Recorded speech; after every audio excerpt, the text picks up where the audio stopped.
Welcome back to Cycle Wisdom, where we empower women to restore natural menstrual cycles to improve health and promote fertility. I'm your host, Dr. Monica Minjeur, and I'm so glad you're listening today. In today's episode, we're going to be talking all about spice. And no, I'm not talking about the little containers of seasonings that you use in your kitchen.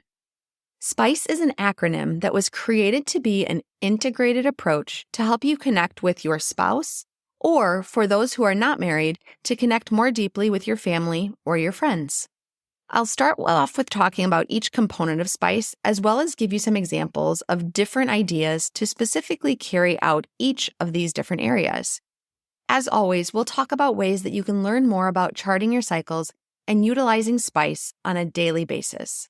So let's kick things off with a patient story of a client of mine who we'll call Becca. Now, Becca and her husband came to see me because they were getting frustrated with charting, and they actually came in wanting to discuss what options they had for avoiding pregnancy because they were ready to throw away their charts. Now, as a little bit of backstory, prior to learning charting a few months ago, Becca and her husband had been using condoms to avoid pregnancy, and they didn't really pay much attention to when they had times of fertility in order to try and avoid pregnancy.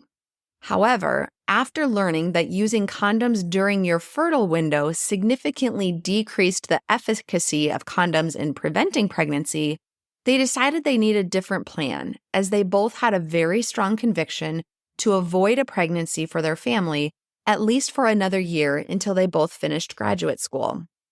Now, even though they were doing great with charting and understood all the concepts, they were really struggling with not feeling able to connect to each other and communicate well during the fertile window because they were avoiding intercourse during that time. Becca had noticed that she and her husband fought more during this time frame, and when they came out of that fertile window and intercourse was available, they weren't using that time because they had lost that physical connection when they were previously just avoiding intercourse. Now, this is something that can be very common as you learn a method that includes periodic abstinence if your intention is to avoid pregnancy. However, rather than looking at what you are giving up during that time, we talk a lot about finding other ways to be connected to your spouse other than just through intercourse. So the assignment that I sent Becca and her husband home with that day was 2 parts. The first part was I recommended they read together the book, The 5 Love Languages by Gary Chapman. Now, this is an amazing book that helps you to understand how you best experience love through words of affirmation, quality time, physical touch, acts of service, and receiving gifts. In the context of relationships, you can also learn about the love language of your spouse, your family members, your kids, your coworkers, your boss, and your friends to understand ways that you can show love and caring in those relationships that may not be otherwise obvious to you. The book talks about how we often naturally express love to others in the way that we like to receive love, but it may not have the same impact on someone who doesn't have our same love language. For example, if your primary love language is receiving gifts, you might spend a lot of time trying to pick out the perfect birthday gift for your sister. However, when you give her that gift, she doesn't seem overly impressed. Now, it's not that she doesn't like your gift, but it may be that she doesn't have that same primary love language of gifts. And although she might still thank you, you may be left feeling hurt that she didn't seem to express the same over-the-top joy as you did in selecting and giving that gift. The second piece of advice that I gave to Becca and her husband was to follow up again with their Creighton model charting instructor. Now, one of the great pieces of education created by the developers of the Creighton model system is this concept of SPICE, which is an acronym that helps you to identify multiple different ways to communicate and develop a deeper bond within relationships. The intention behind learning SPICE is to focus on connecting in ways other than just through intercourse, which can help strengthen a deeper bond within your relationships. These different methods of communication can be helpful at all times, but especially during the times when you are intending to avoid a pregnancy if you are in your fertile window. Now, after a couple of months, I had a follow-up visit with Becca and her husband, and they let me know that things had been going much better, and they decided not to throw away their charting after all. They had worked through the book, The 5 Love Languages, and had learned all about spice, which helped them to find other ways to connect and communicate with each other. These tools were helping to strengthen their relationship, even during their fertile window. So, let's talk a little bit about what spice is, and we'll break down each of the different sections involved with each letter of the word spice. Now, in general, spice uses a similar philosophy as the 5 love languages in helping people to remember that we are more than just the sum of our body parts and our physical desires. We all have a living, breathing soul and a creative, thinking brain, and we are emotional beings. And really, when people think about being connected to other human beings, and especially in the context of someone that you're married to, sometimes you can start to take for granted all the components that make up who we are as individuals as you start building a life together and look at who you are as a couple. Incorporating the different components of spice into your relationships is a great way to utilize each of these areas in order to develop deeper bonds and a better sense of communication. So I'm going to give you an overview of each section, but I'm also going to provide some actual practical examples of how each section can manifest. Now, as you think through this list, some areas or ideas might not be for you.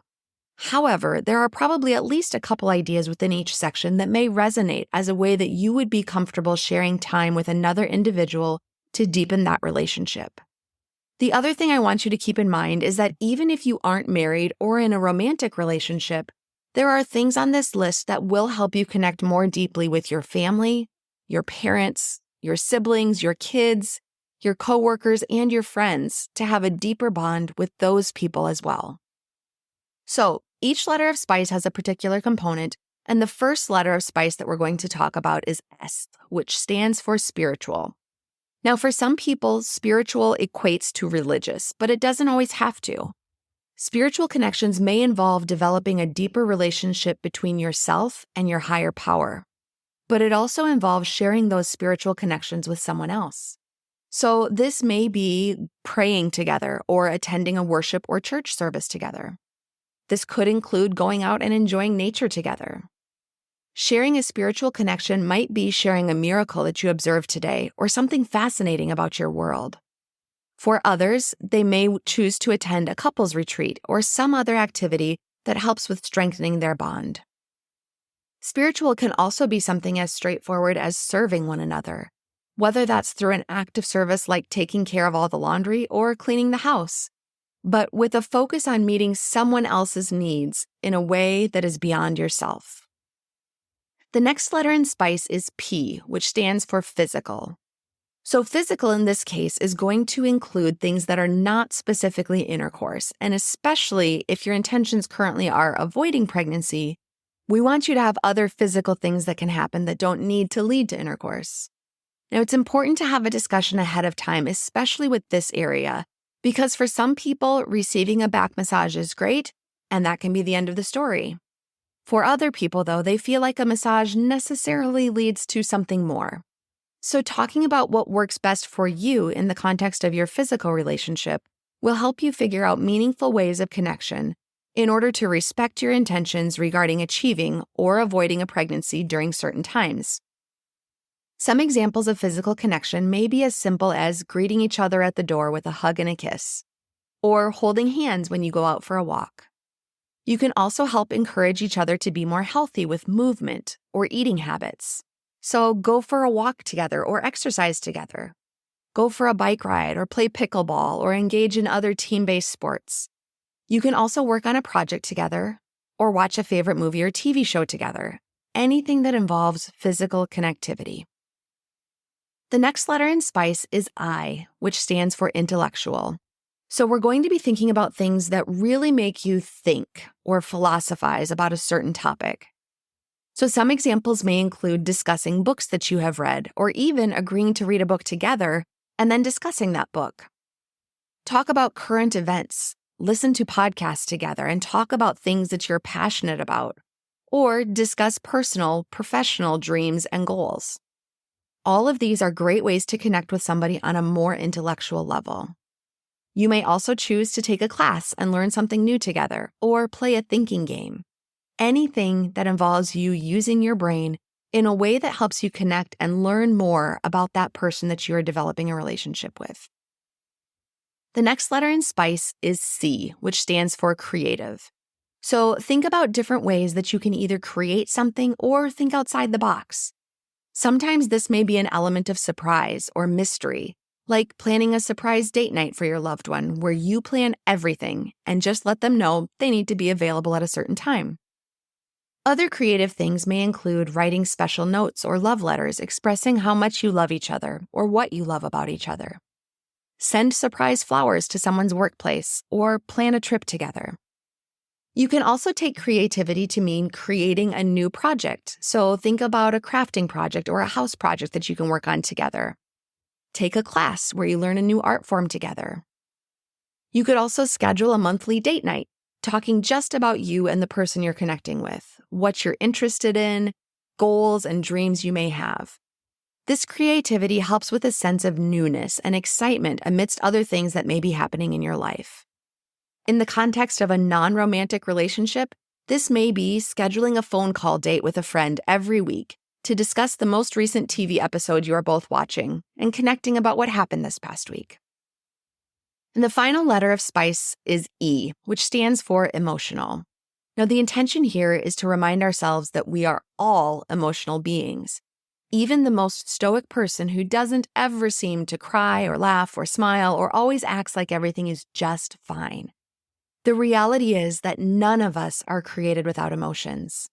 For certain people, finding ways to connect with your loved one from an emotional standpoint can be challenging at times, but it can also be incredibly rewarding to recognize someone else's emotions and be able to share yours in a way that doesn't feel so scary or daunting.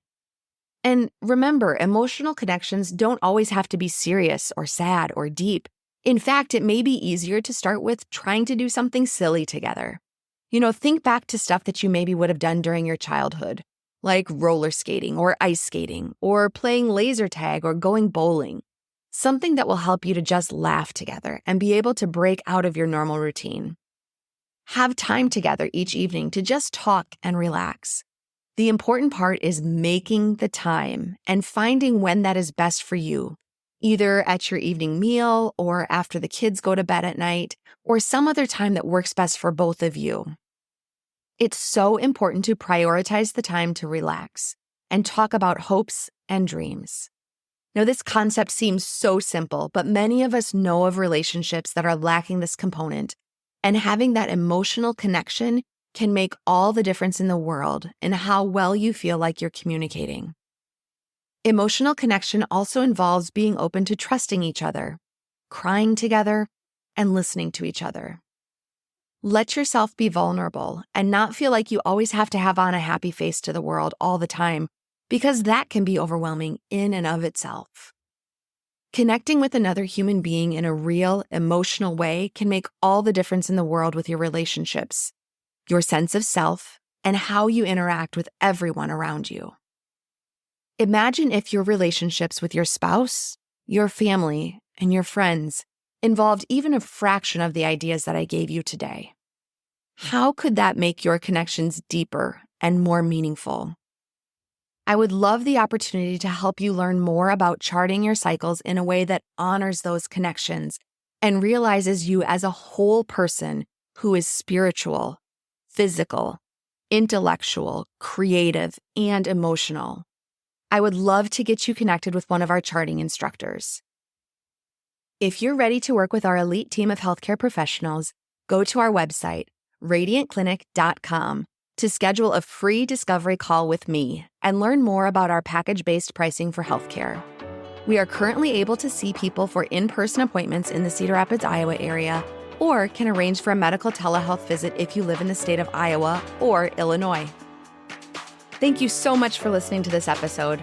Please share this podcast with someone in your life who would benefit from our services.